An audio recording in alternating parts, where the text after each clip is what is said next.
Look, if you don't want to make that change within yourself, it's not going to get better.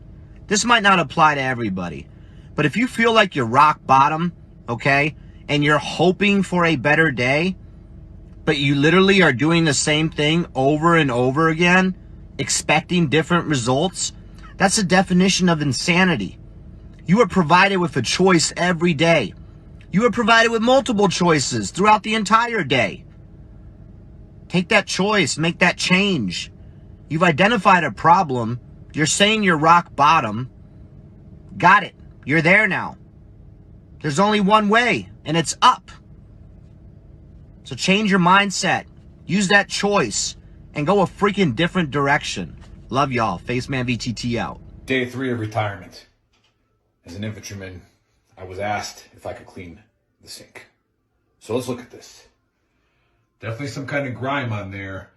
And I open up the cabinet. What do I use? Nothing comes to mind. Like my experience is my skill set. Nothing. Wait a minute.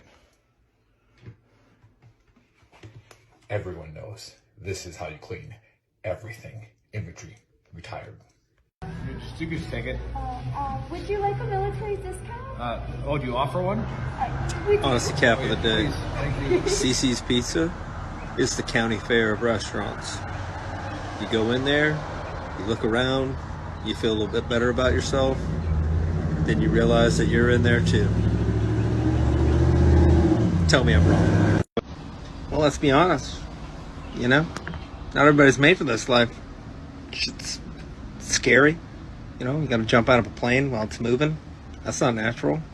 It's high, it's fucking wet outside sometimes, it's snowy, it's hot, it's dry, it's shitty. Who the fuck would want to be airborne? Best job I ever had. It's not. It's semi. I hear it. Best job I ever had. It's Dr. Pepper like. Yeah. But it still has like a beer aftertaste, which, man, whatever. On the bright side, though. Hey, Chris, we can hear us. Yeah. No, they can hear us. Now, I can hear us. No, they can hear us. That's off my...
What's up, everybody? Welcome to episode 109 of the Trash Talk Hour. Special guest today is Monty from Fusion Cell, and as always, I'm joined by Nick and Buddy. Happy Saturday. How's everybody What's up? Happy Saturday. Check that USB code for all the Ooh. smart. Do you know who's Get that, not? Dave? Do you know who's not playing today? Is Alabama, which Ooh, is right. which But is exciting that's a for the good first thing. time like in 25 years. Yeah, So, well, like- maybe a bunch of those other teams will lose, and Alabama might squeak their way in. I will say, as an Alabama fan, we are getting the season that we deserve. That secondary is real suspect. Yeah, and for those that watch soccer, the U.S. is going to go home tomorrow. Oh, they went home today. They're already packing. You think they're packing today? Hey, before we get, You think they already booked the flights? They Oh, they should have. They should have had a flight on standby. Look, Hey, I think they before, played a before really we get good into the game. conspiracy, but Yeah. I do need to address the soccer thing Oh. with the fact that now that we do profit sharing with the men's and women's national team. When the men advanced to the second round, they had to split half of the money they get paid for the advertising with the women. That half of that payment was more than what the women got paid for winning the entire World Cup. That's insane, dude. So it's like, did you they had I saw a thing today about the WNBA, and they were talking about how the WNBA players wanted a profit sharing instead of a paycheck. And if you do the math, the WNBA loses $12 million a year. So every one of the players in the WNBA owes $83,000 a year to the WNBA. right. No, well, they want the same thing the women get with the soccer and then NBA. Yeah. So the NBA already gives them all of their funding. So it's like, But they make plenty of money anyway. They Like don't the make- richest they athlete in the lose world $12 is a million soccer player. It's like Leon Messi is like the no, richest. but we're talking about women, Dave. All right? Yeah, I know, but Sexist. I'm saying those guys. All right. I hope Megan's not watching this. You just ruined my fucking day, Nick. Thank you. Yeah, exactly. So, but No. all right, we can get, go ahead. Bye, sorry. Yeah. Anyway, Facts. They don't- we're gonna kickstart it again with a conspiracy. Okay, I actually was scrolling through TikTok last night at 10 o'clock and came across this conspiracy. So I did my due diligence and did a lot of research for Buddy. All right, took Look at copious those notes guys. for you, Buddy. Whoa. And today we're gonna talk about the 1996 Brazil alien incident. Ooh, good Okay, year. this was in 1996. Okay, so not like in the 40s when the Roswell incident occurred. But they are calling this the Brazil's Roswell incident. Okay. So long story short, January 13th in 1996, several eyewitnesses spotted a UFO in the sky. Okay. Hundreds of people saw this thing flying around. Apparently there was smoke coming out of it. Okay. And then the thing crashed. All right. The man who saw the UFO crash immediately went to the woods to investigate and was immediately sent away by the military who already, had the whole spot cordoned off, So they said, hey, get out of here. Of course, always the military is always present right away when a UFO crashes, right? A couple days later, on January 20th, several phone calls were being made by the population in the area about sightings of a strange creature in the area, okay? So this is where it gets really weird. One of the witnesses was 3 girls on their way home who spotted a black creature with red eyes, very short, and had webbed feet. The girls ran home frightened and informed their mom about what happened, okay? A couple hours later, the military police went down that road to see if they could find this creature, okay? And they actually caught it, all right? So one of the military police guys gets out, detains the creature, grabs it, and they take it to the nearest hospital, okay? Apparently the creature smelled like it was just horrible, like pneumonia, like it was really bad, had oily skin, all kinds of stuff. That one soldier died 4 weeks later of an infection that occurred after touching this creature. Okay. This is also talked about by the doctor. Like they interview a doctor who was at the hospital when this occurred. One of the soldiers, like I said, died 4 weeks later from an unknown infections. The girls who witnessed the creature were also visited days afterwards by 4 men in suits, men in black, whatever you want to call it. Were they Buddy, black? you're going to get your turn. You're going to get your turn. I just need. I'm He's writing taking notes. I need notes. to know if they were black suits. They could have been the men in black. Who knows?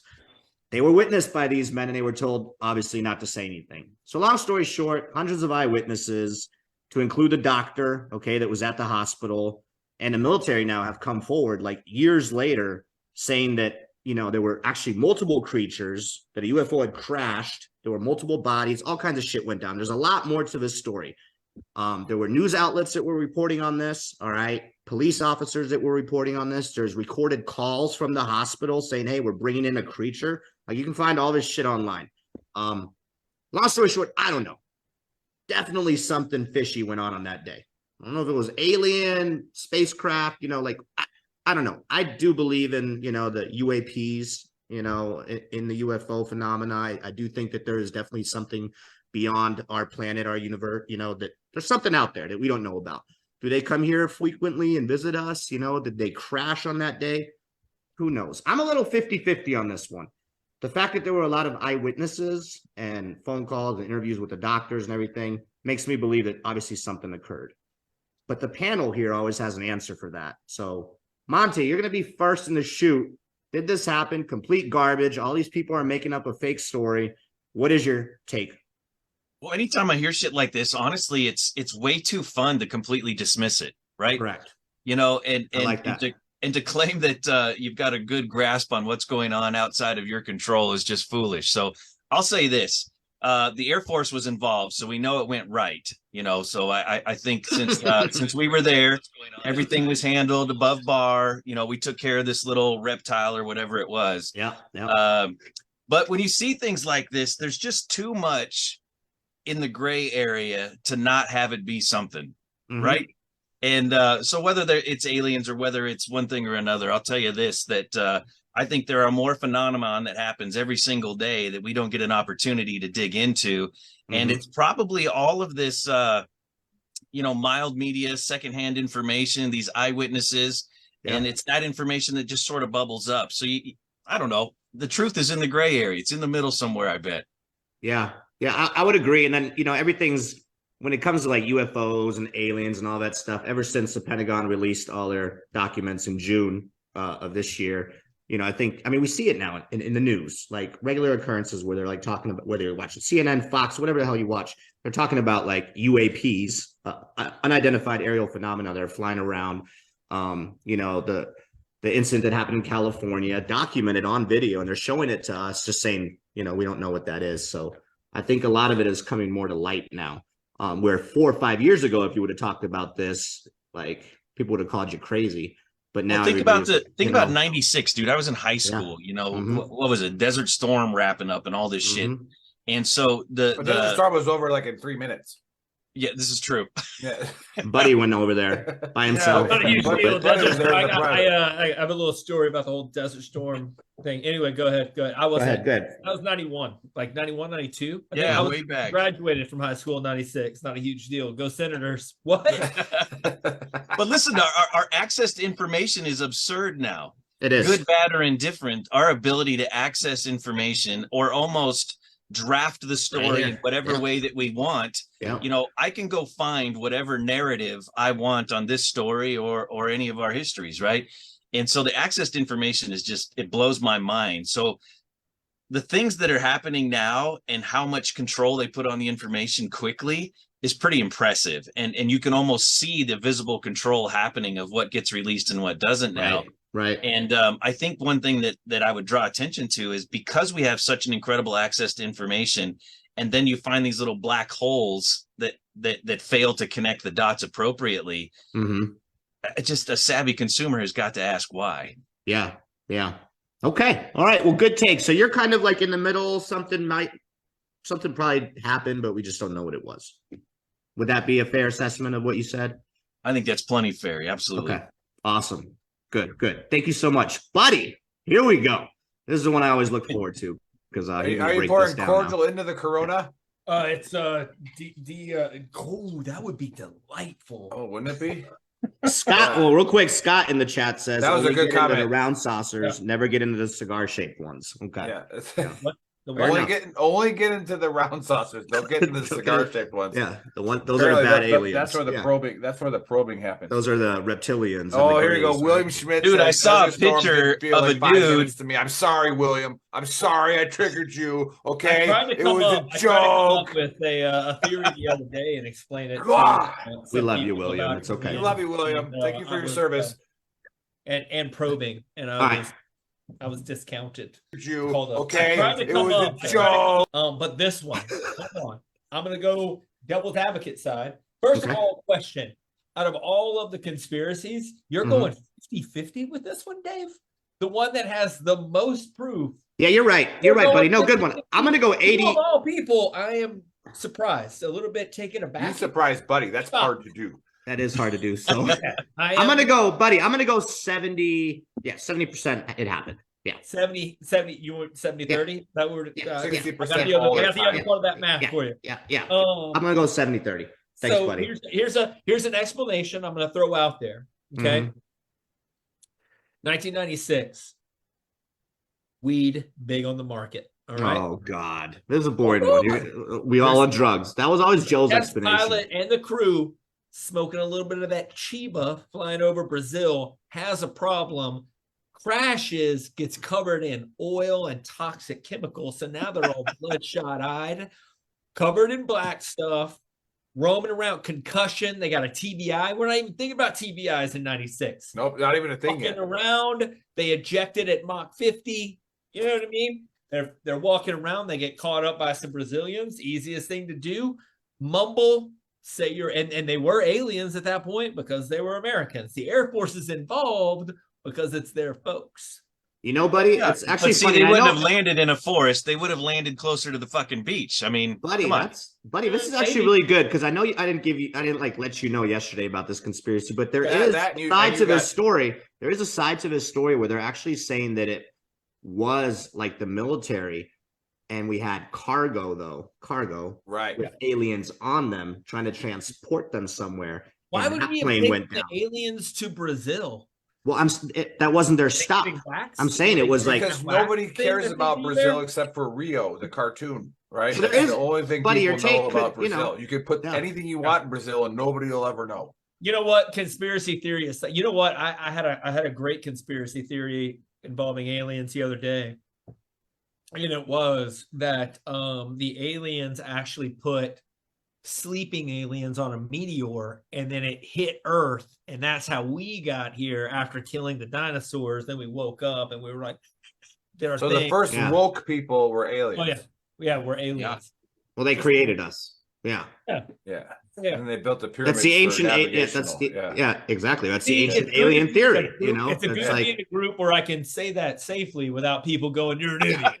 well, Most we could of go the farther people into that, and around that's the other like, day when I said that, we're like, "You're a fucking you're an idiot." I was gonna say that it was the Anunnaki, actually, I'd say buddy. that. If you want to, it was the Anunnaki who came to Earth thousands and thousands of years ago because they wanted to mine gold. Yeah. And then they Okay. created this hybrid between monkeys and us.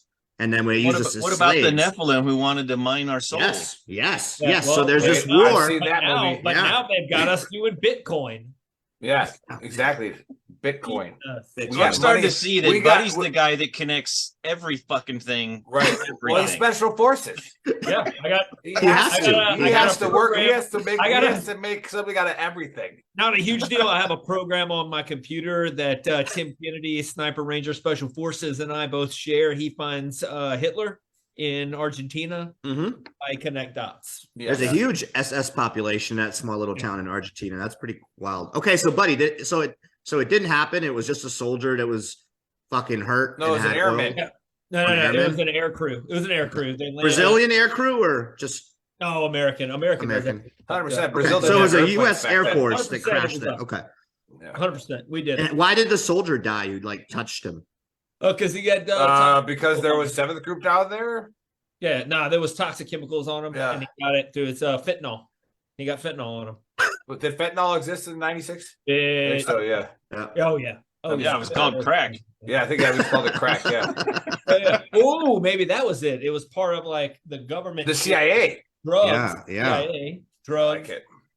Dots. Okay, My Buddy's computer take. It was a might soldier, actually okay. Conk out here in a second because too many dots are getting. but buddy, what about the Men in Black? Why did they show up to those ladies' house? Man, you're getting But critiqued here. the Men You're in getting Black. grilled. I don't know if you know this, but they have different departments. That was the government covering. Now hold on. Where was the Fresh Prince during this individual time here? Get slapping Chris Rock. He's still with Uncle Phil bitching about not having a dad showing him how to play basketball. He was in Watching Bel it- Air. watching Yeah. his wife on get his own. tag teamed. He did it on his own. He still Ugh. did it. He didn't need him. Didn't need Okay, him. so no aliens. Ronnie loved me, man. It was And what about airmen- this? Airmen What about or the airwomen smell? or- That ammonia smell. Yeah. Oh, Yeah, what they was hadn't that? eaten in a while. Happens in Ranger School. He Ah, broke- Yeah, 100%. We smell like that. Yeah. I smell it. wouldn't know what it's like to miss a meal. Yeah. I try not to anymore. Yeah. And Monica never says, again. but Yeah. Never Did again will someone I ever slip me miss a through? meal. I once went 11 days without pooping because of the army. Yes. Yeah, 11 thank days. you, know how MREs. long- You know how much food you don't have to eat to go 11 days without pooping and not missing it? Yeah. It's a lot of food. You miss a Yeah. lot of meals. I gotta. Oh man. Nick, Yes.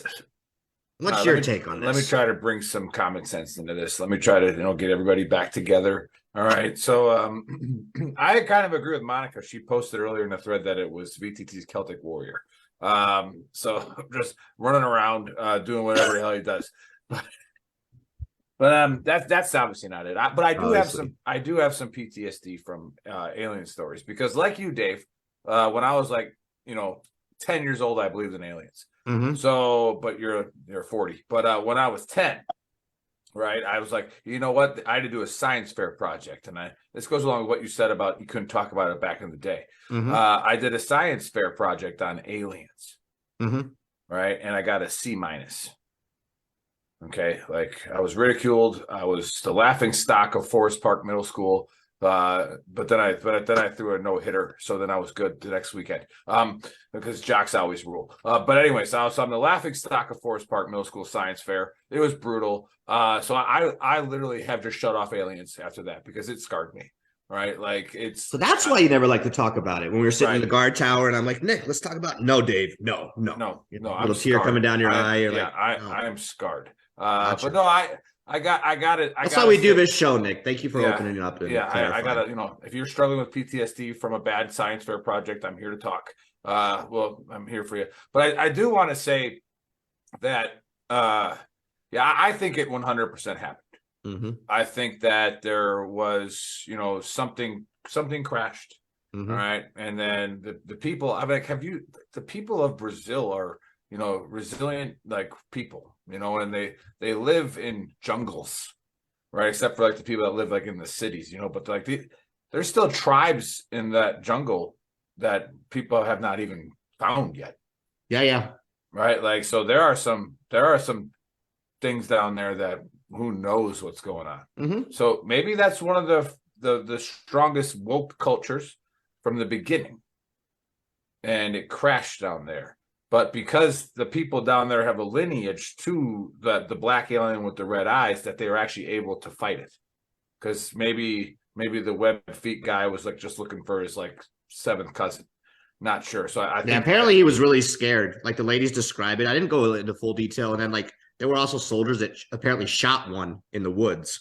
Because there was like 4 bodies apparently. I just didn't, I didn't want to get Buddy all pissed off and go into the full blown story, but there were like 4 Right. bodies. 3 bodies, 2 were dead, 1 was alive, 1 was shot in the woods, all kinds of crazy shit. Yeah. So yeah, I'm gonna go with that it 100% happened. But I do have to say before we turn it over to Buddy for the honesty cap is, it's been a while since we had an Air Force guest on. And do you have anybody else pick it up on how well he speaks? On how he's coming through on the microphone? It's been a minute since we had somebody who could actually articulate a point. And usually we have to rely on Buddy for that because he's Definitely not me. Yeah. So Why am I waiting for the fucking catch on this so side? there is there's no catch. But There's no catch. you have to live up to being the smartest guy we've ever had on the show. So that's what you have to do. But then let's see here. William says Brazilian psychedelics. Yeah.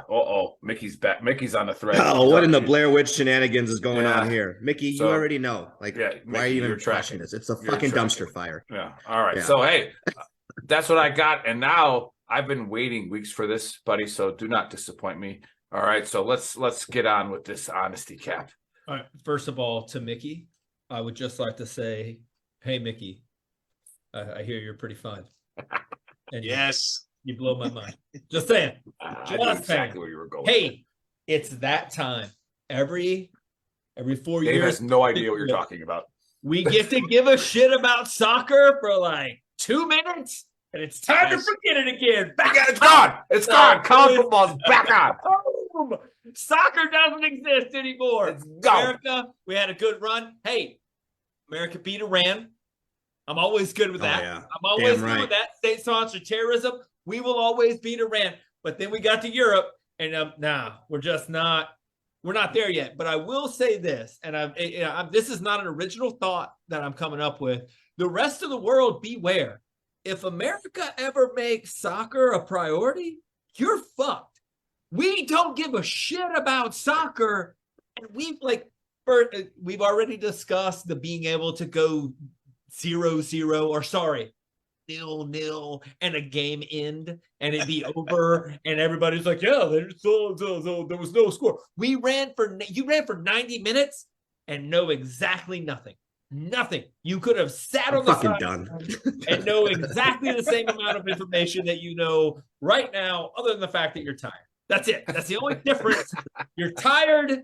You know the same thing. Nobody knows who's better, but we're going to move on because we're in the group rounds.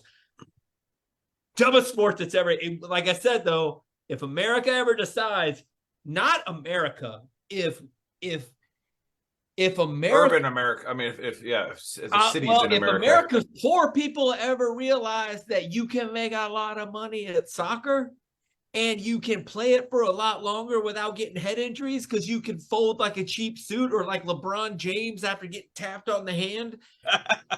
Like, soccer is done for. We will destroy everyone at soccer if America's poor people ever decide that is the way out. Before you go down to more of it, the next conspiracy should be: did FIFA actually create the NFL so that America couldn't dominate? Good one. Probably. Good one. We just created that Probably. conspiracy. Yeah. Let's just Because, post it like I everywhere. said, America doesn't care about soccer, and we still made it to the Sweet 16. You can call it whatever you want. I'm gonna call it the Sweet 16. It was like the first time in 20 years? Yeah. I don't know. Well, we didn't play like 8 years ago, so whatever. Yeah. So They did well. They did well. we couldn't Yeah. we couldn't And even we beat don't we couldn't even care beat about it. Nicaragua. They did well. They come back and they make slightly more than a McDonald's employee. Well, buddy, I got to tell you, I love sports, but you keep talking about soccer, and I don't know what the fuck you're talking about. Oh, soccer. I'm talking about soccer. Football. Ooh, Football. do we No. want to go into the etymology of the word soccer? Because I got you, dog. Back in the 1800s, apparently the British used to do this weird thing where they would cut off the first part of the word, add ER to the last part of the word. And that's how soccer was born, because they had rugby and they had soccer. Well, they had rugby and then they had this other sport where they just kicked the ball around. But they were both called football. So they called rugby. They called soccer association sport or ball or whatever. The only reason They Buddy kicked knows off this is the because A, he and kept the sock or soccer or whatever, added ER, became soccer. So all you European people that are bitching at us for calling it soccer, you invented the fucking word, nerd.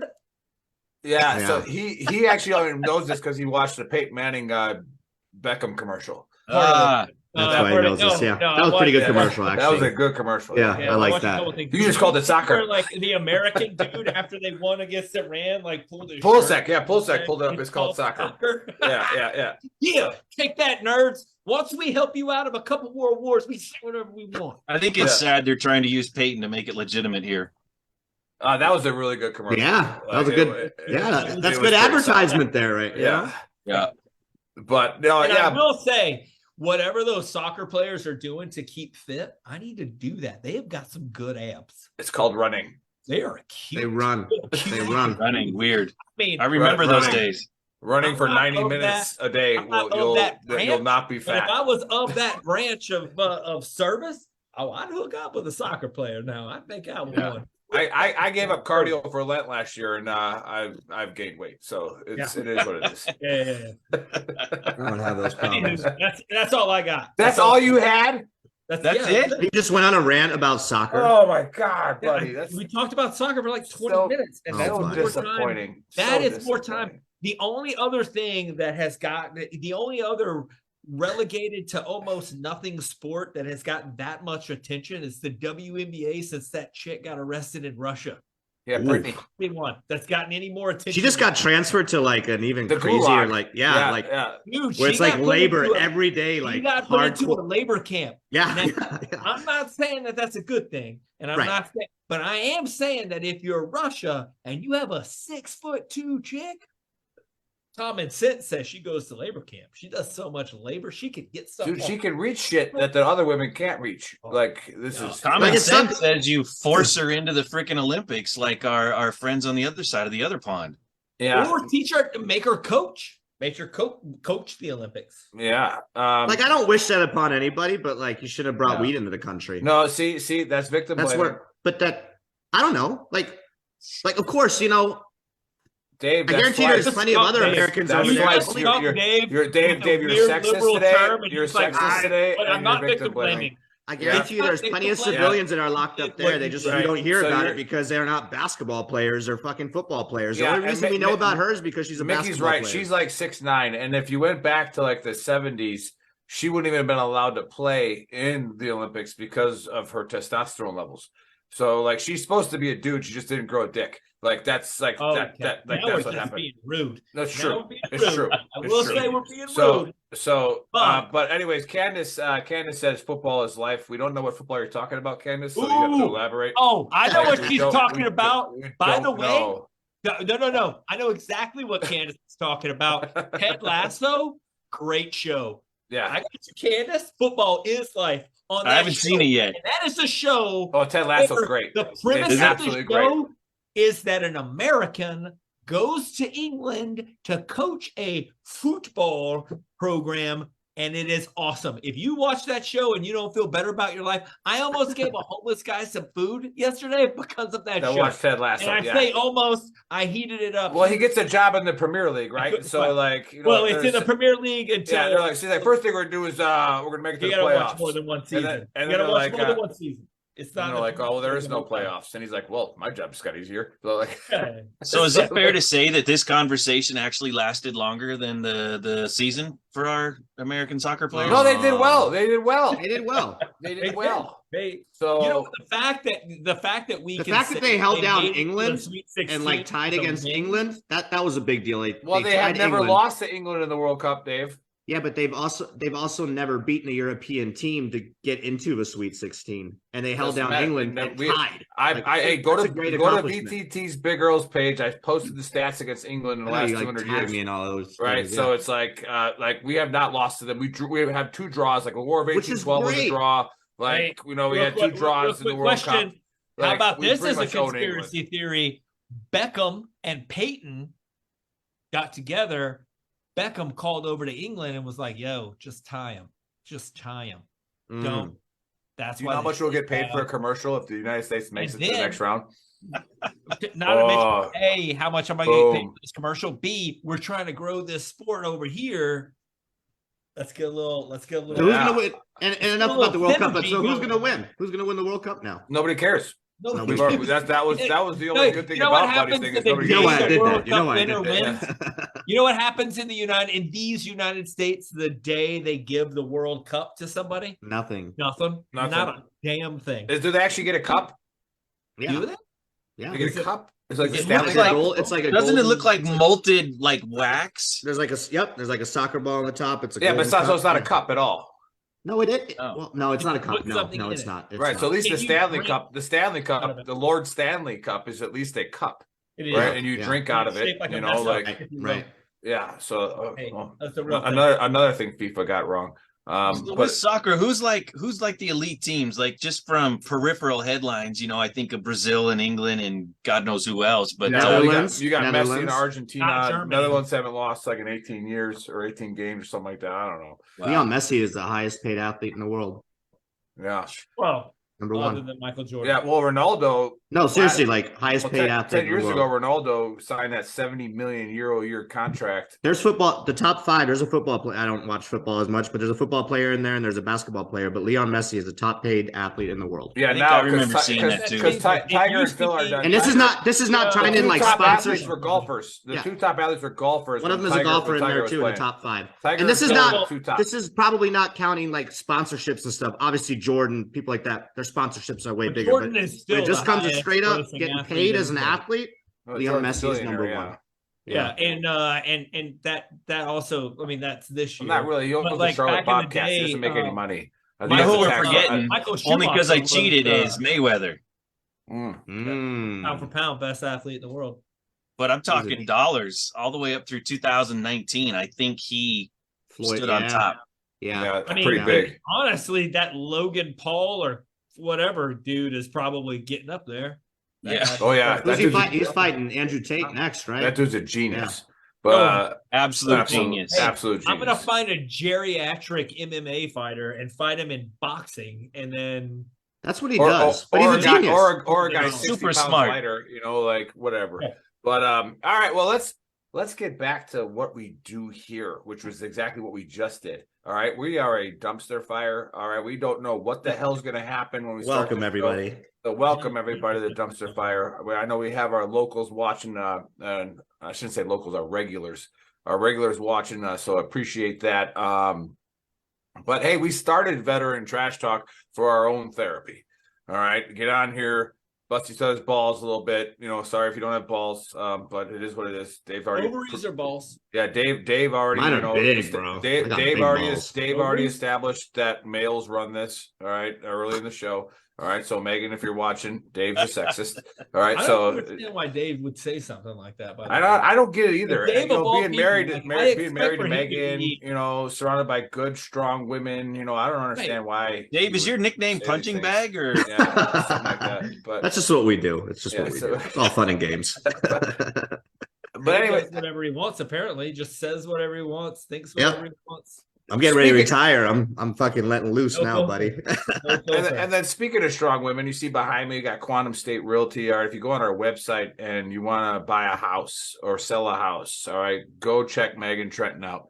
All right, I'll see she's my gonna- wife. Yeah, she's gonna help you out. She's obviously wearing the pants in that house, and that's why Dave's so insecure on the show. But we'll get over that. But shit! when we started to get popular, we'll call it, when our reach got big, we're like, we got to do something good with this, and we wanted to promote veteran-owned businesses, veteran causes, active duty, whatever. Like authors do really well on our show, all this kind of stuff. And it's been a while since we had an organization like this. I think the last one we had was ACP. American Corporate Partners, where the guy had the PhD in organic chemistry. Like that was fun. It's Hey, like, don't get too excited there, Monty. When he says authors, he means people named Arthur. Arthur, yeah. Oh, gotcha. Yeah. Been a lot of Arthurs on this show. Yeah. But That little tidbit is enough for me to be able to filter the rest of the show. I appreciate that, buddy. I was hesitant because I met Monty at AUSA. All right. I was walking around and I was like, this guy, he looks like an Army guy, right? He looks like, he's done some things with his career military that's, something you can brag about. And then I found out he was in the Air Force. And I was like, well, shit. And it's like, what? I mean, Yeah, I almost canceled the show. You almost just stopped talking to him. Right? Yeah, I just walk away. I About almost was face. like, I almost was like, you know done what? with this guy. Never mind. Air Force, Okay, Boy but- Scouts, but- same thing, right? But he begged is. me. He begged me. He's like, please, promote Fusion Cell on your show. And I was like, fine, all right, So we went on a couple. I weeks. remember having to ask who the fuck you were after you emailed me. That's fine. Nice. That's fine. So yeah, Fusion Cell, if you go to their website, fusioncell.com, and you go check out what they do, that will help you understand what Monty's about to talk about. So Monty, welcome to the Trash Talk Hour. Welcome to the Dumpster Fire. And tell us a little bit about your service and what any of those stripes mean, because we don't know. And then like that star Can or you tell us whatever. why the Air Force has so many stripes? Yeah, we don't know. fucking Like, Christ, have you ever I have to seen count. The Air Force rank structure is the most confusing thing ever. An E9 Like, in the yeah. fucking Air Force. Listen, looks all like you some need to kind know of is And you that gotta take every written tests aspect- and shit to like make E3. You gotta take like written tests and stuff. It's just You don't go to Never happened in you the guys don't Army. even go to boards. You just Never like happened in the Army or the Marines. It's like I gotta take a test. I'll stay at E2. go to this I board and remember sound sitting confident down, when you're getting talking promoted. to guys like you, asking them how they got to where they were, and blowing Shot fog people. on a mirror was a very consistent fucking answer. It drove me crazy. Like I can blow fog on a fucking mirror, but I can't make E5.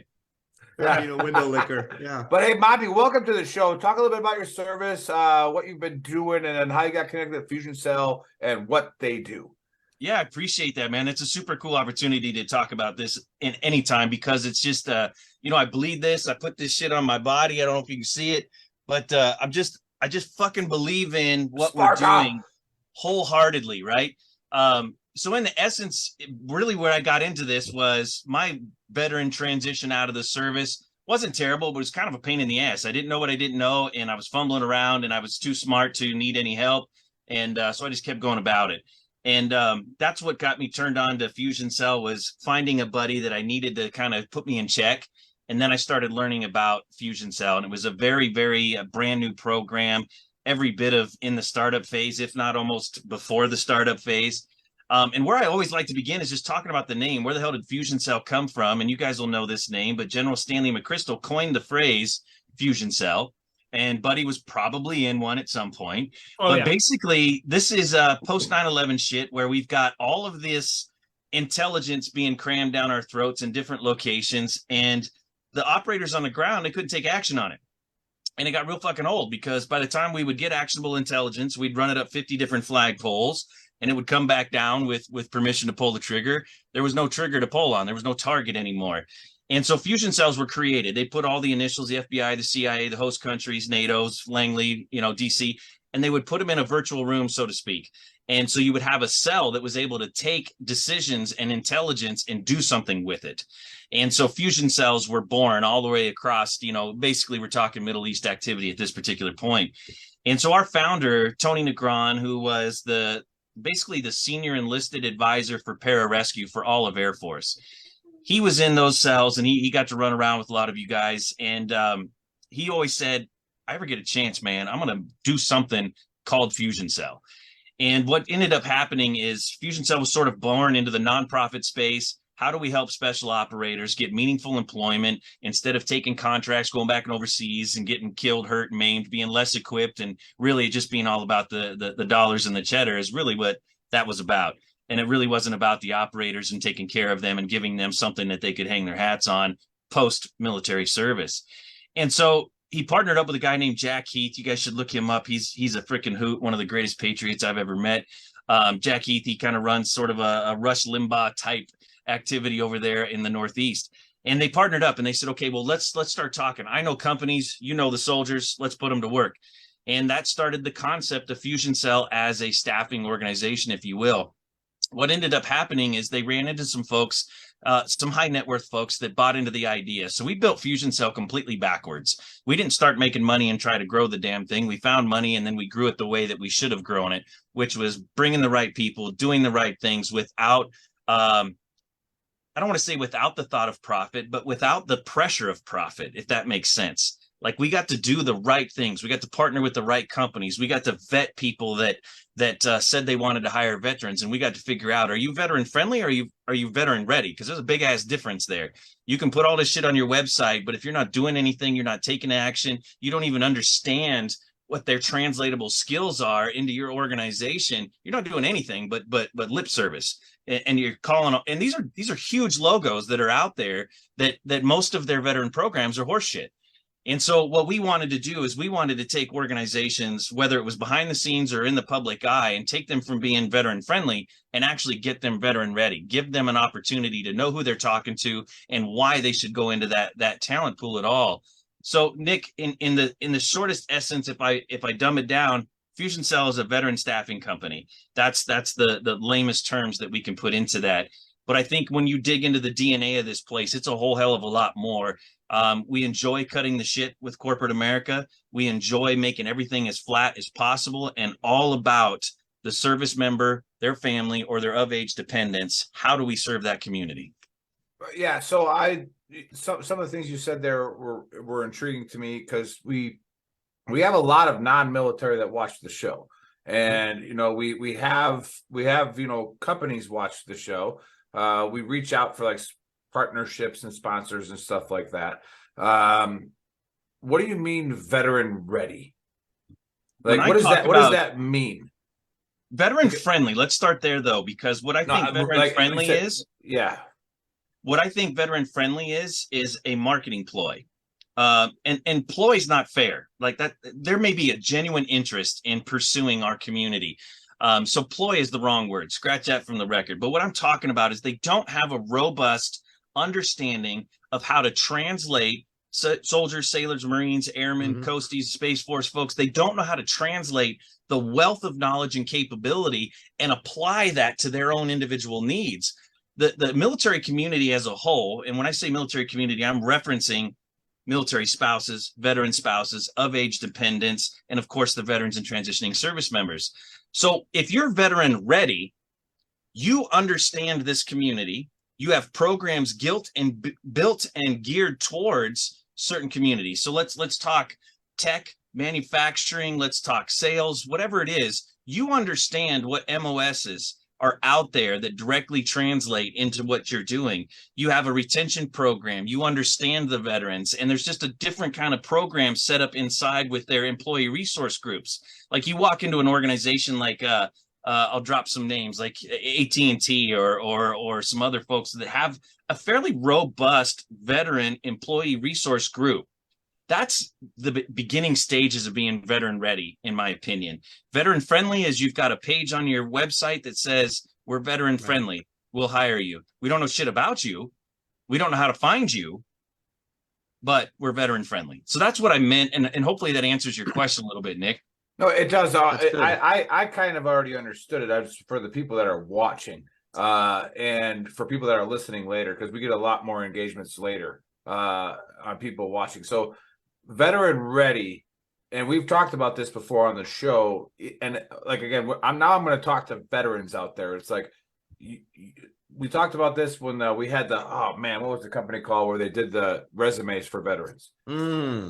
And they were a long time ago, like episode like 20, and they were like, it's hard telling veterans that, you got to start here in the corporate world. I think you lost a life. I think the government's after you now after the alien talk. Yeah. Shut his power down. They're coming after him.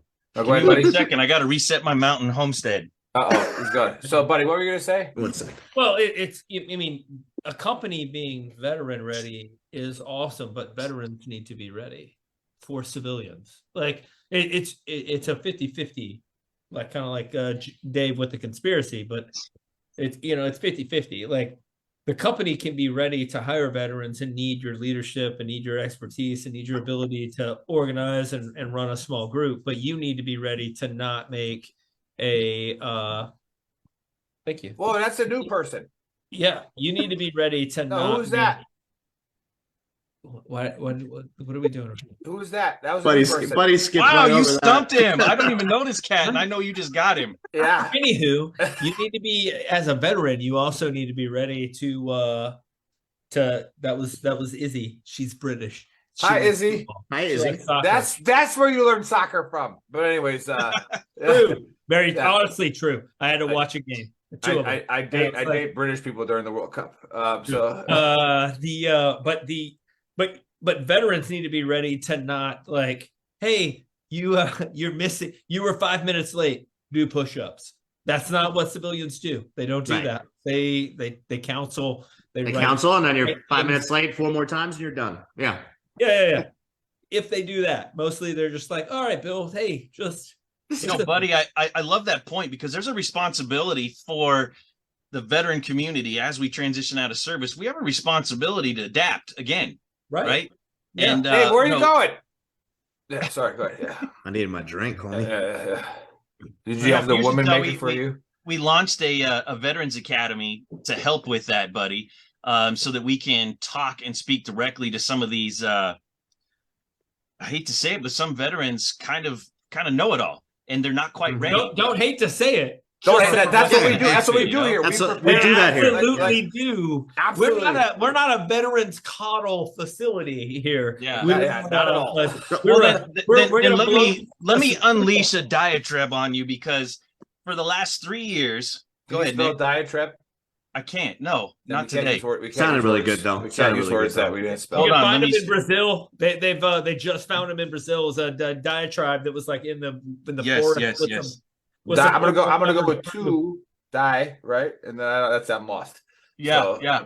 Well, let me translate it and say rant because for the last 3 years, much better. Now I understand. And I'm comfortable referencing probably close to 1,000 hours one-on-one with transitioning service members.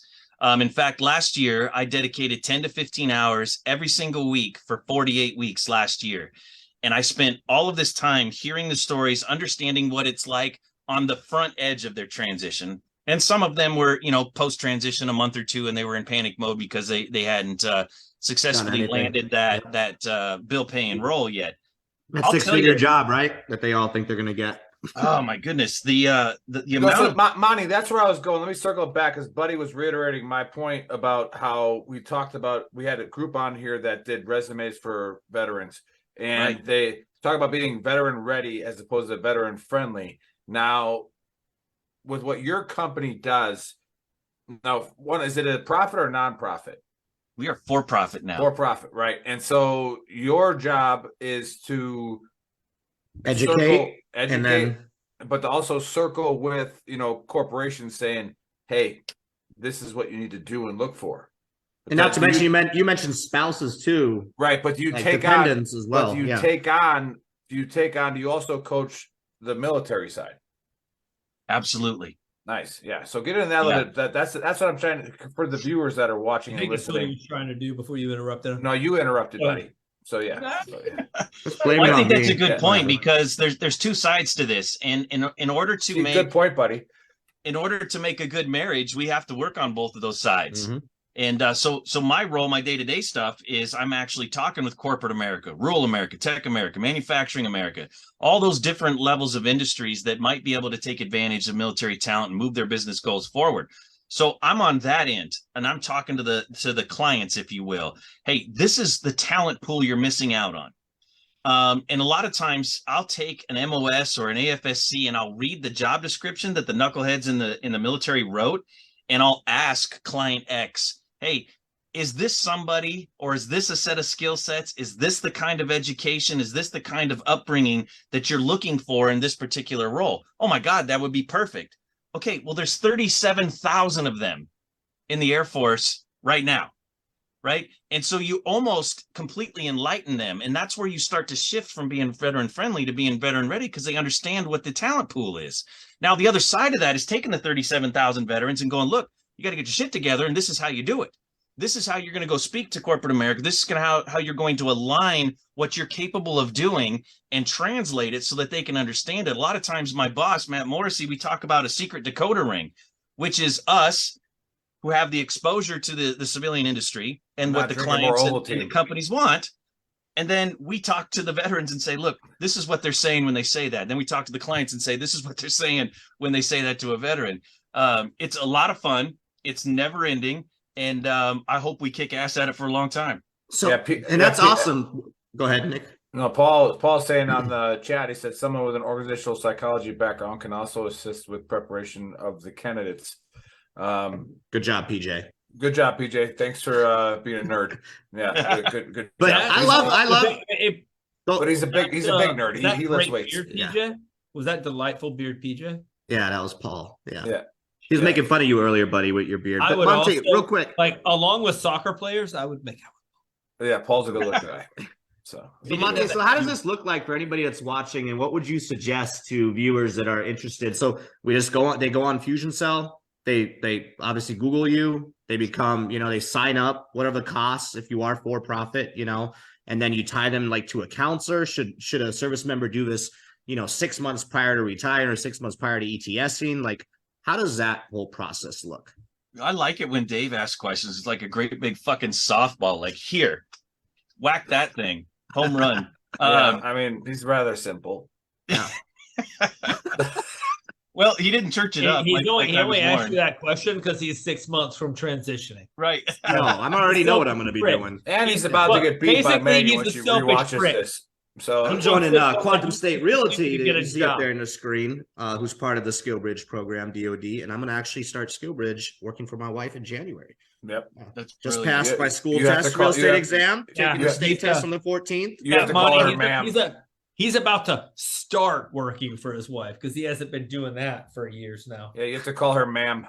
Yeah, No. what I love the fact is Dave doesn't realize just how good of a damn trainer she's already become. Like, She's amazing. She really is. Yeah. you're being brought into the fold. But to I'm answer not your going to make question, up for your Dave, sexist comment. But go ahead. Sorry. I'm Dave, to deleting answer this your episode question, off of all it's our twofold. websites after this. Go ahead, I'd like brother. to Go talk ahead. to the clients, the Yeah. companies, the organizations, the hiring managers, the folks that actually feel the pain of having some seat go vacant. And Mhm. can we plug in all these intrinsic values that come from the veteran community, which is grit, skillful communication, staying power, right? Under pressure type decisions. And oh, by the way, they show up on time, right? Those are all intrinsic values that every corporation is going to ask for. Well, for the most part, our community is just ingrained with that. So that's one thing you don't have to teach, expect, or ask for. And so I would speak to the community out there that might be in a position to hire veterans, or as a company that needs some help with some of their talent acquisition. That's where we come into play. We're tapped into this network as deeply as we possibly can. It's our livelihood. So it's important for us to stay connected. Mhm. But to speak directly to the transitioning service members and their military spouses, I want to make it a point that when you work with organizations like us, it shouldn't cost you a damn thing. With us, it doesn't cost the veteran component, the advocacy, the resume writing, the Veterans Academy. None of that shit costs any money for them, and it never should. The idea is for us to make corporate America aware of this talent pool. They're paying for talent anyway, and we've just come into the middle of that and given them access and showing them how to fish in a completely different set, a Love different pond, really, right? Yeah. And we're bringing the military spouse piece. If you That was going to be my next question. The spouses, if the you children. go through my history of social media, which is only LinkedIn, it's just that environment. That's the only one that I'm in.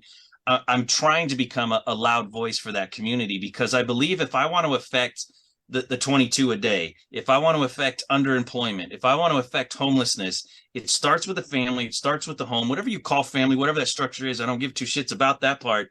What I care about is that you got a foundation and a place to land on. And I don't care if it's a soft place, but a place to land. Yeah, and I find your believe tribe. that when we Yep, focus find your on the tribe. family, Yep. we do that.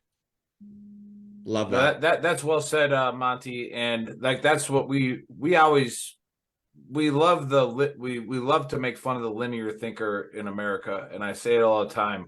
So where it's like Every this will show, solve, every thi- show he says it. at yeah, least this once.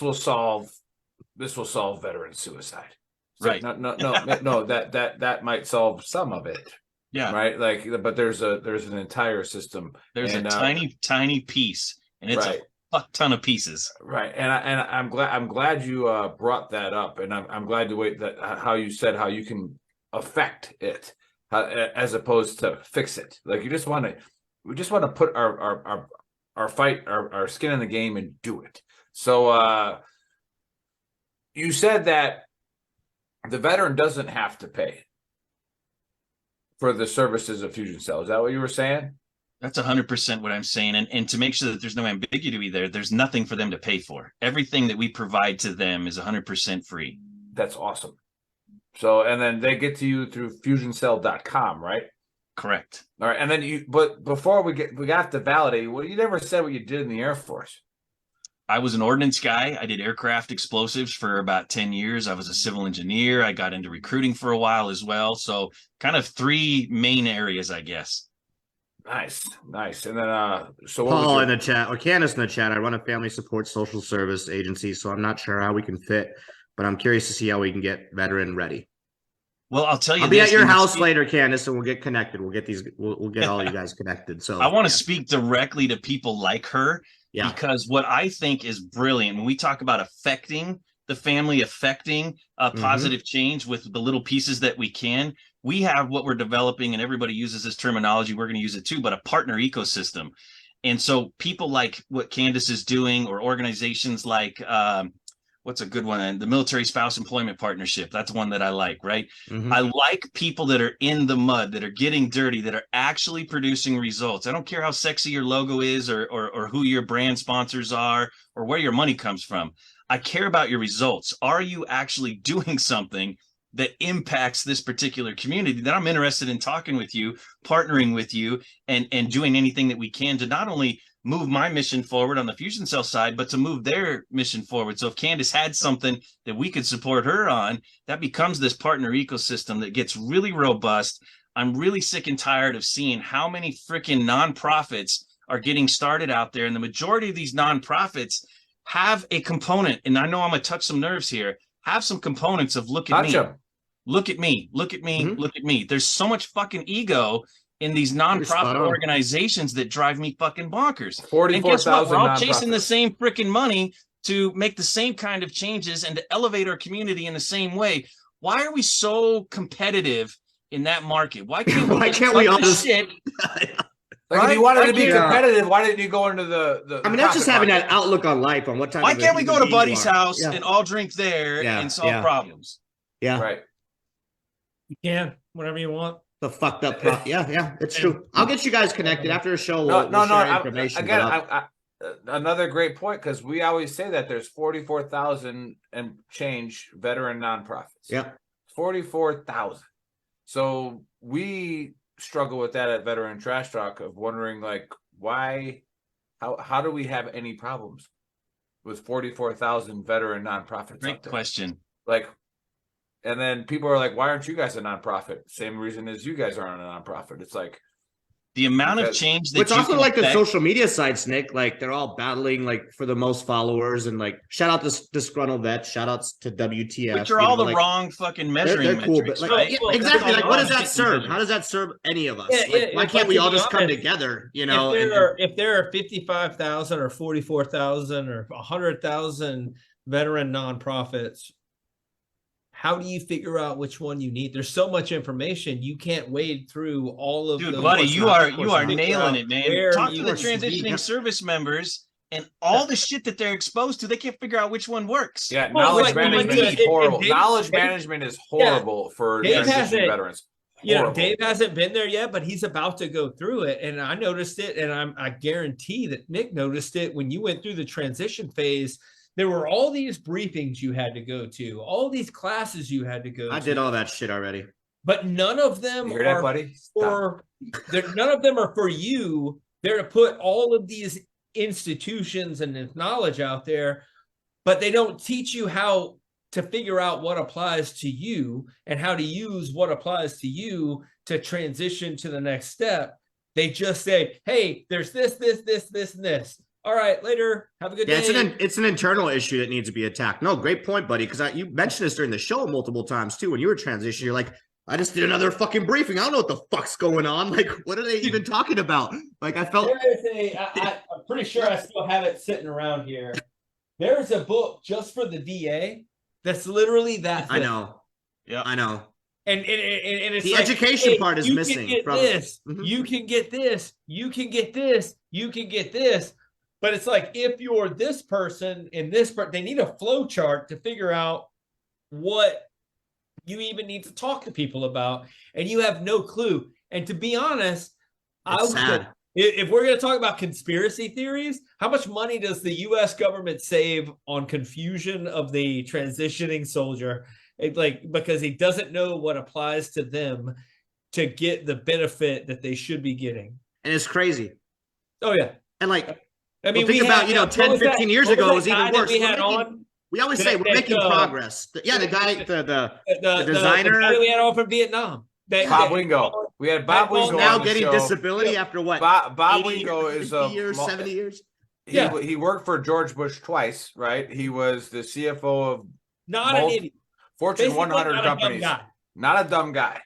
Didn't understand that he was eligible for disability payments. And now he gets a check for which he doesn't need, but he gets a check for sick, but he deserves it. He earned it. He got wounded in the ass in Vietnam, got the Forrest Gump wound. But like, he's getting a check for like $1,600 a month. A lot of people don't even know that, your VA benefits can kick in as soon as you're out. Like you can submit for your benefits while you're still in. So like you take your ETS physical, and then in that 6-month window, you submit your VA stuff. I didn't know that till last year. Like So there's so many I veterans think- that are just uneducated. Like Buddy just said, we're not getting the information put into our head. So like it's an internal issue that needs to be attacked. So if there's a general watching, and I know we have generals watching, fix that fucking problem. Well, all they're Yeah, going to do because, is like- hire yet another person that you have to go to. Another slideshow. Like, Yeah, General Beagle, you just took over CAC, all right? General Yeah. Beagle fixed this here's shit. I a know he watches the show. GS So yeah, 11 who's gonna fucking. Hey, can I throw this out there too? And Please. buddy, you might be able to relate to this. If you take a look at the transitioning programs across the Pentagon, whatever version you went to and how many ever versions were available to you at your particular location, Yeah. if you look at who is teaching those, who is teaching and writing these programs are not the ones that have made significant transitions from service. Take operators, take aircraft maintainers, hell, take the service components, right? They are the ones that should be talking about how to successfully transition the course and the curriculum. And this is what drove, I'm going to do a shameless plug here. Buddy's an operator. Veteran Hold on, Academy. not really. That's Hold not- on. Buddy, that's How not about on his the face. fact? I didn't mean to interrupt, Buddy's- but when you said Buddy's operator, the buddy, force multiplier. Buddy's not How an about operator. the fact that 3/4 of the people that are teaching, that are briefing these things, went from being in the Army one day to teaching transition the next day. They didn't actually transition from the Army. They're still basically in the military. They're just wearing a suit every day. Yeah, That's the only difference. Yeah. Literally Take a getting look at all the Department of Labor people. Fusion Cell Oh, that's a good point right there. They have no Yeah. experience. Like, Yeah. don't tell me how it feels to deal with Iraqis if you can't tell me what Baghdad smells like. Don't tell me how Not to good. deal with transitioning if you've never actually transitioned. If you have not had a job interview or 15, or you've applied for 100 jobs and you've been turned down for 99 of them, if you do not know what it's like to rewrite your resume 45 fucking times instead of that 37-page federal resume, which is just horseshit, makes no sense. Fix that shit too, because federal I'm an employment air is traffic retarded. controller as a Pathfinder. Thanks, buddy. Yeah. Hey, you get college credit for that, by the way. Yeah. Yeah. You get Buddy you get actually credit passed for, Nick through Ranger Pathfinder school, school. too. It's outdoor activities, Well, and us in the Air Force, we were happy to give you fuckers rides anywhere you wanted to go. You did. and we enjoyed taking. Yeah. And jumping out of them. Yeah. Yeah. Absolute blast. So, Anywho, but so how yeah, many employees do you, real quick, how many employees do you have? Like if somebody obviously that's watched this wants to do this now, is there a wait time before, because obviously there's a shit ton of veterans that are either, still in ETS and are already out. They're like, holy shit, I need some help. Yep. Does this process take long until they get a hold of a counselor or somebody who's going to help them, or I'll tell you this, man. Anybody, hopefully somebody out there is listening to us that knows me on LinkedIn. There's a lot of people listening. And I'll tell you that if you find me on LinkedIn and you ask for my time individually, you're going to get it. But there's about 30 of us that are sitting out here that have the same mentality. I've got career agents on our team and on our staff that are freaking amazing and 10 times more brilliant than I am. You got the Brian Lewises, the Franks Hitchcocks, the Dina Andersons, the Tiffany Bradburys. They'll do the exact same thing. But what we're doing is we're trying to force multiply ourselves. So if you sign up for the Veterans Academy, remember, I told you I spent. How do you sign up for that? VeteransAcademy.com? Yeah, you go straight to the Fusion Cell and go on there and sign up for the Veterans Academy component there. Hopefully, they've got a link that's obvious because we're changing the entire website for 2023. But where I'm going with this is 48 weeks I spent talking one-on-one with military spouses and transitioning service members. I know what basket of shit they've been handed during this transition and what gaps that they have. We were saying the same thing, Dave, over and over and over. We were giving the exact same advice over and over and over and over and over again. Even when we were referring them out to our partner ecosystems, they were still coming back to us with the same questions. Okay, I got this resume, but it's not working for me. Right. And so Veterans Academy, it was created so that we could tell that story. We could respond to what our transition is. We could go get the Matt Dubois that come out of the State Department that got some experience transitioning out of the service to several different corporations. They're telling their stories too. And they're telling these people how to transition out of the service successfully. And the force multiplying piece of that is Veterans Academy has given us the ability to go one-on-one with them. When you log on to Veterans Academy, you're going to see this dipshit on the video. I'm going to give you the same advice that I would give you out here. It doesn't make it right or wrong. It's just one person's point of view that can help you shape whatever it is that you want to do. That piece is important to me because everybody is starting from a little bit different understanding about themselves and what they want to do when they get out. And I'll tell you this, I always want to foot stomp the shit out of this. I spend more time redirecting people's attentions away from their resume, away from their career focus, away from trying to land a job, and try to understand who the fuck they are now. Who do they want to be? What do they look like in the mirror? What do they look like without the military makeup on? What do they look like outside of the uniform? And do they even know? Go through the exercises and the practices to be reintroduced to yourself before you look at industry, before you look at a resume, before you do your LinkedIn profile. Figure out who the hell you are first. Boom. Give us a good story, like a good news story. Like obviously you've been working with tons of people, but maybe somebody who was going through this process, who was struggling, who hit you up. You don't have to name any names, obviously, but give us a good story. Yeah, before that good story, if Buddy has to leave, maybe Chris will jump on, Gallo jump on. I have to leave here in a minute. I do need to bounce. First of all, Monty, you're doing God's work. That's awesome. Yeah. And it's needed. It's a like people need desperately need it. And just what you were saying, if veterans people that were transitioning out understood that they need to position themselves to have a little bit of time between being in the military and being a civilian. Like I'm doing the GI Bill college thing. Being at the Harvard of the Southeast, Austin P. True, Austin P University, home of the Is that Gums. accredited? Was a senator in high school. By governor VTT, now. it is. But That's all that being matters. said, if you position yourself financially, get rid of all of your stupid bills. You don't need an $80,000 truck. You need a car to get you from point A to point B. You don't need to, what was that football coach? You don't need 2 chains. You need 1 chain. You need 1 house. Like, you don't need 2 houses. You need 1 house. But give yourself a little bit of transition period, like going from working in the military on day, whatever of your retirement, and then, or your transition, and then going to a civilian job. It's going to be a hard transition if you don't wean yourself into it.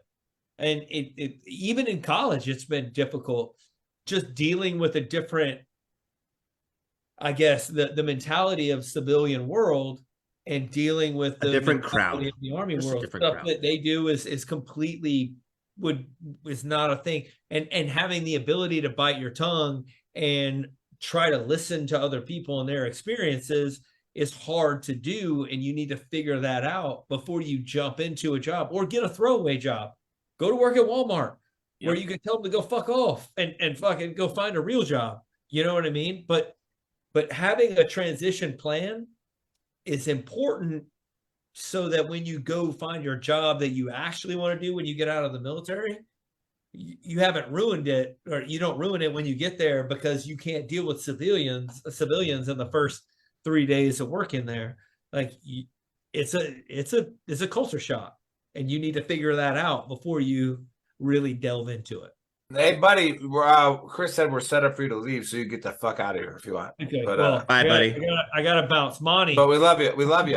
It's great to see you, man. It was great to meet you. Tell your friend we all said hi. I know that's and why it- you're Yeah, leaving. Izzy, tell Yeah. Izzy that we support you and her Okay. for We this, wish you guys the best. We everybody better be know. invited to the For- wedding. for you this know. for this World Okay. Cup union that you have. Yeah. World Cup. Go. Go whatever. Argentina, Messi, right? Well, she's English, but like she lives in France, so go Okay, France. yeah. So go Go tell France. her that you always loved Thierry Henry. All right. So Man, just tell her that you're good. Thierry Henry. Okay. Yeah, I'll- Henry. You Yeah. extended that Tinder thing to like a huge mileage, huh? Yeah. So Yeah, look at us. All right. Hey, later, guys. hey, yeah, Monty, I don't know how much time you have, but I did want to hear one good news story. yeah, you know, we gotta get to the good news story, and then I got to follow up after that. Yeah, well, I'll tell you, the basis of what we're doing is taking veterans from a very raw spot and moving them through. So honestly, one of my favorite stories is my own. I hate to use that as kind of a cop out, but I walked into the veterans transition component knowing that I was a pretty savvy dude. I was educated. I was successful in the military. You know, there wasn't very many things that I was nervous or scared about. Like, I was a very capable individual, Mhm. and I was ready to go tell the rest of the world just how capable I was and what they I mean, needed. you were to Air pay me. Force. You were semi-capable, but go ahead. Go ahead. Right. Way But more I was capable. also a state Way militia. more So than us. what's great about that is I walked into that so daft, dumb, and blind, and cocky and arrogant and ready to go. And I started to get into this space, and the space that I'm referencing is, oh shit, I got to talk about myself. I got to write a resume that they understand. I've got to understand what it is that they want and how I'm going to be a return on their investment. And basically, Fusion Cell sort of found me. The very first employee in Fusion Cell, Radek Szyszewski, shout out to that cat, the Polish wonder, really. And he found me kind of floundering around, making some mistakes on how I was networking, brought me into it. So from the very organic spot, Fusion Cell literally pulled me out of that Wow. transition piece, right? And so they brought me on as a SkillBridge intern. They were going to make me a recruiter because I really didn't know how to communicate what I was going to do and anything else. The chief operating officer, Matt Morrissey, he pulled me in. He did a couple interviews and he started talking to me about it, about different lanes and how I could affect change. And he started to kind of see this sort of had a big picture mentality. Like I didn't want to just do one thing. I wanted to have a really big impact. Mhm. And I got so freaking lucky to go through that skill bridge process. And what Buddy was talking about earlier is called the economy of time. I teach on this all the time. When you've got the economy of time, you can make way better choices. And if you have no economy of time, you do what you have to do, and that's going to end up in some weird spots. And that's where we end up with the underemployment, the homelessness, and a lot of the struggles that we have. So what happened to me is I was able to be put into a spot. I was valued. I got to share my freaking opinions. And I went from, an intern to a little business development guy to being able to run a national level program with these guys and go after veteran advocacy folks that are full of shit and go after veteran advocacy people that are amazing and prop them up higher. We have this amazing, benefactor that is funding this whole thing, and he's letting us do it the right way. So my story is the same as all these other men and women that I've talked to. I think I'm going to be okay. I've got this degree. I got this project management certificate. I've got this project management course that I went through, which I hear all the time. There's a reason I'm repeating that. It doesn't mean shit if you can't translate it, if you can't show your worth to that. We placed a little bit over 100 veterans this year, Dave. Wow. And in various areas. So we're talking about Cheers to that. low level, I wouldn't even call it low level. I'm talking about blue collar kind of shit, right? Entry level. All the way up Entry. to executive levels.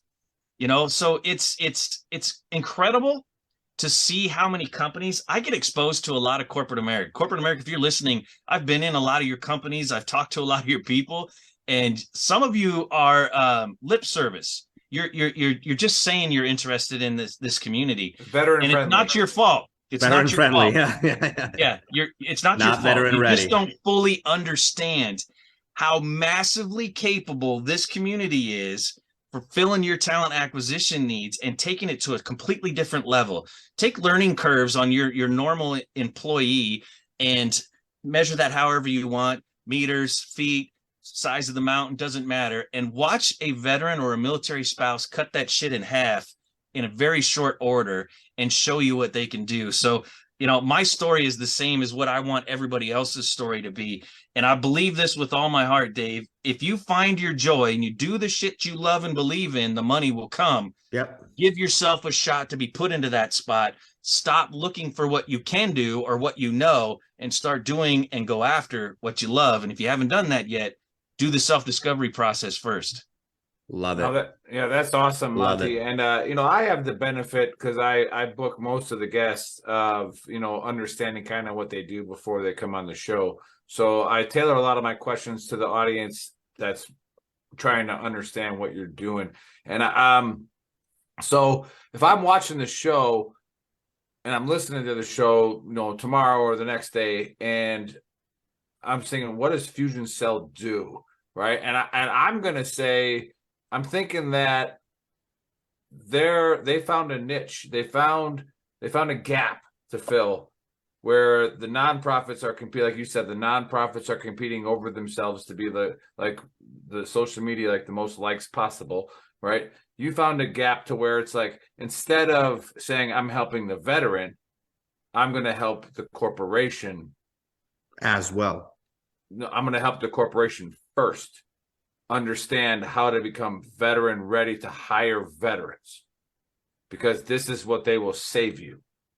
And then obviously you start the Veteran Academy so that you can explain to a veteran, look, bro or lady, whatever the pronoun is, like I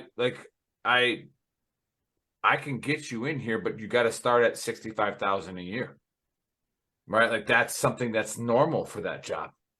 Right? And then with how, like you just said, how fast you will, understand and already be professional, you will grow in that community and that corporation to like, now all of a sudden you're there a lot faster than a 22-year-old person. Right? Is that something that, if I'm listening right now, is that what I take from this? Yeah, and if I could even dumb it down for my brain even a little bit more, if you're an organization out there and you're in a position to hire, Fusion Cell is a staffing company that's advancing your business goals with veteran and military spouse talent. Simple as that. It's as unsexy as I can make it. We are a staffing company.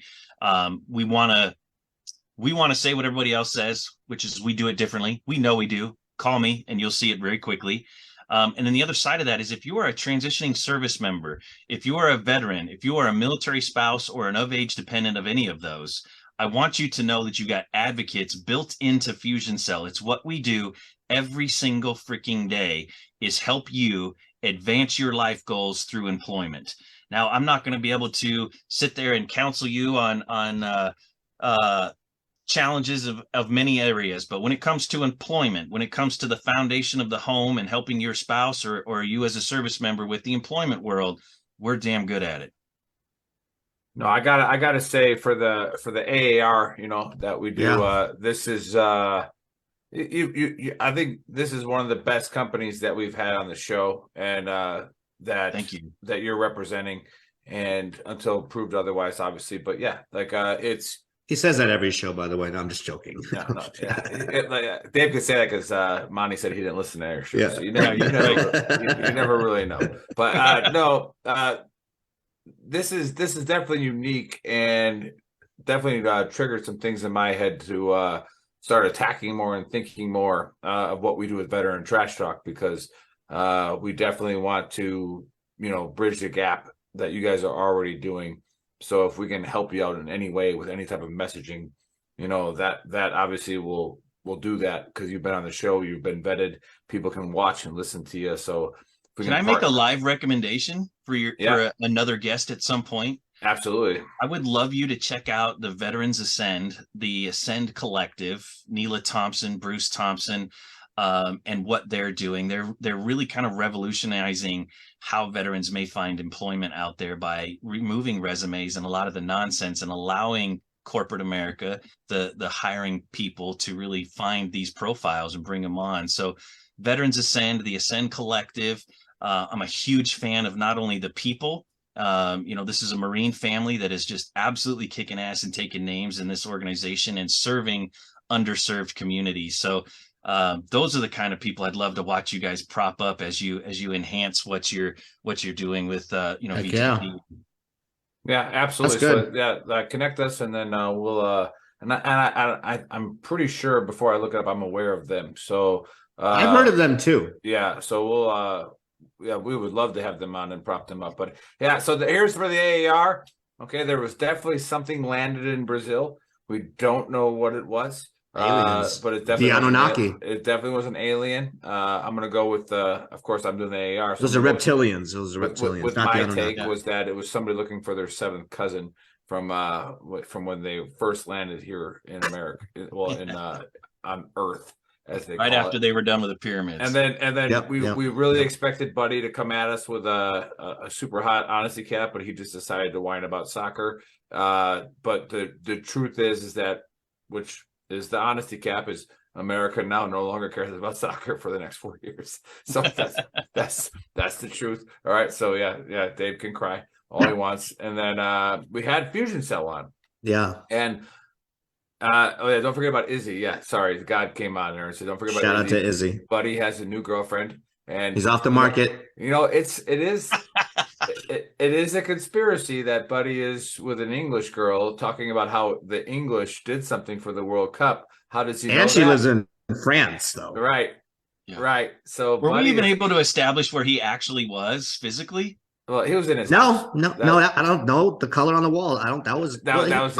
He did go. He did go into. He did. Yeah. But Buddy is definitely using the World Cup to pick up chicks. So that now that's over, it is what it is. And by the way, go on our YouTube channel. Go on the YouTube channel and look up how Special Forces use Tinder. Yeah. All right. It is the tremendous. If you're single and you want to use Tinder, Buddy gives you a class on how to do it, and it's phenomenal. So apparently you can do a 1,000-mile radius we, now because it was activated over there in England, or Yeah, I'm just kidding. We're kidding. Well, I mean, he could have changed his domain. He's probably got a VPN. He probably that's put it true. To, that's to, true. Yeah. So, but anyways, we don't usually have for-profit companies on here. We have a few, but this was a great one that came on here with Fusion Cell and the way Monty described it. And again, get yourself ready, all right, as a veteran, and they have the Veteran Academy there, and corporations watching or hiring people watching, get your company actually veteran ready. And that goes into a whole other show. We can probably talk a whole nother show about veteran ready. So that was phenomenal. And again, he was an Air Force guy. He dealt with bombs. That's about all I got for the AAR. So, Monty, last word before Dave closes this out. Throw some plugs out there. I would love it if, because the only world I live on is LinkedIn. I don't have any other social medias, but if you are on LinkedIn, you're listening to the show, connect with me. I'd love to see the influx of how this affects what we can do. I'm going to take my interaction with you in that networking moment and find out what can I do to advance the issues for my community. My community is veterans, transitioning service members, military spouses, veteran spouses, and of-age dependents. That's the community that I want to prop up. And if you're interested in doing that, connect with us. And I just got to tell you, man, I just met these cats. And I love what you guys are about, what you guys are trying to accomplish. I would encourage you to embrace this employment aspect as a place where we can really affect underemployment, unemployment, homelessness, the suicide conditions, the mental health aspects. There is such a massive increase or decrease, depending on how you want to look at it, in the number of issues our community has when they have that foundational component of family and home and a job. Those three things impact all of the things that we talk about often, probably more than all of the individual little efforts. Love it. And Candace jumped on in the chat. Just stay on after we get off, so we'll get you guys connected. Actually, we're going to Paul and Candace's house later on the Square You Way. But hey, amazing stuff. This was really good. There. That's why they go there. Yeah, that's just smart. That's exactly. I'm not hating on it. This was really good stuff. Very informative. So for anybody that tuned in late, make sure you go to veterantrashtalk.com. It has all our links. Go check our episode out on YouTube. You can check out our store at shop.veterantrashtalk.com or gruntworksclothing.com. I'm wearing one of my favorite hoodies. Just a tip. Yeah. I was on their shop today. It's pretty kick-ass. Yeah. Oh, you saw some of our merch? I did. Yeah. It is Megan's hoodie. It is Megan. Well, everything in the house is to... Megan. She pays for it. So she does very well. That's she's why even giving him a job. I love that. Megan, we need to talk. Yeah. She's already part of the DoD and part of SkillBridge. So yeah, I'm going to be starting that venture in January. But thanks for tuning in. Who do we got next Saturday? We got some pretty big guests on next Saturday. Yeah, too, right? We got Scott Mann coming on, author of the Pineapple Express, and the new thing coming on, and we got Mike Lapine from Vet TV coming on as a guest host to help promote that. That'll be fun. Yeah, Bill is probably coming on as well. Oh snap! We got a roundup next week. Yeah, we're gonna have a roundup next week because these guys organized, a team to go get Afghan people out that worked with the United States, and we're gonna have the man, the legend who did it, so on the show. So that'll be a great show. So thanks everybody for tuning in. We'll catch you guys next Saturday.